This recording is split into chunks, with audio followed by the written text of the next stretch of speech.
Hello Star Wars action figure fans and collectors, JC2224 bringing you another Star Wars action figure review. And today I thought I'd make a little continuation of the Blast from the Past thing I did a while back. And even though this figure is kind of recent to some people, it was originally a 2003 Star Wars Saga line figure, and it is the Clone Trooper Phase 1. Now this figure, it's actually a pretty nice figure. It was nice enough to be repacked all the way up to like 2010 and 11.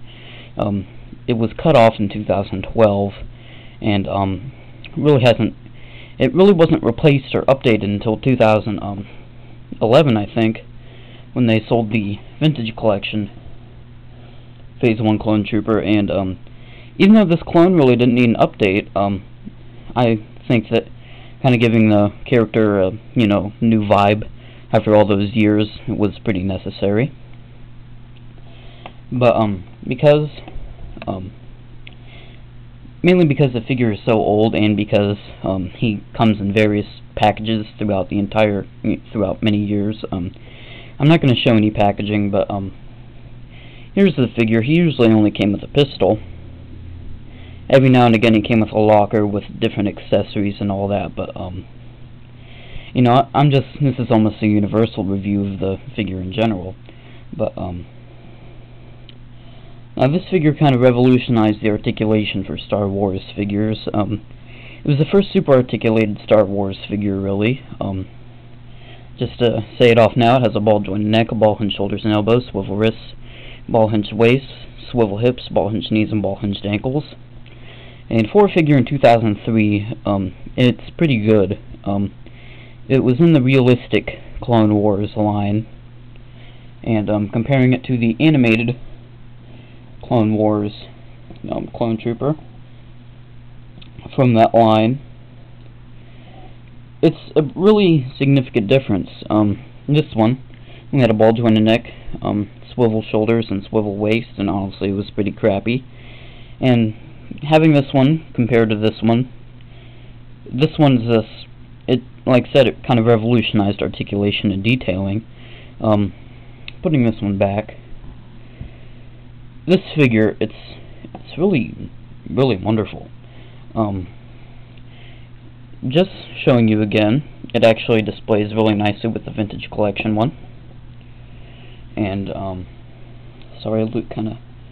But they do display well, even though this one with the thicker paint applications on the helmet, it kind of makes it stand out a little differently.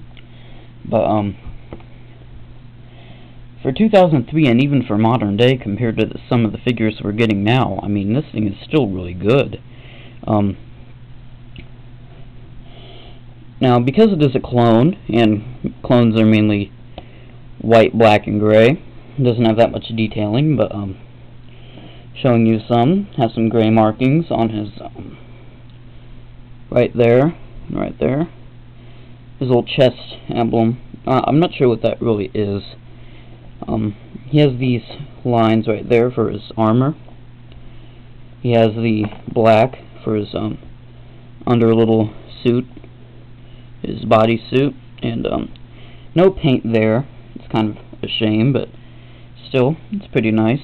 The Vintage Collection one as well did not have any paint on the back. He does have the little red dot on there, and I've never understood that red dot. The Vintage Collection one has a little red dot.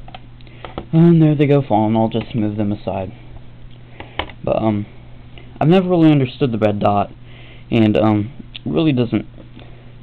If someone can tell me why it has the red dot period, I'd really like to know. First, when I got my very first one, I thought it was a paint error, but after getting 2 more of these, it's not. But pistol itself, it's just the regular pistol. It's not the new one or anything. But it's just the pistol there. He has the comm link, which for 2003, if you can see, is really nicely done and detailed. His body sculpt has been reused for various figures, such as Commander Neo, Commander Neo's troopers, and the Shadow Stormtroopers, not Stormtroopers, Clone Troopers.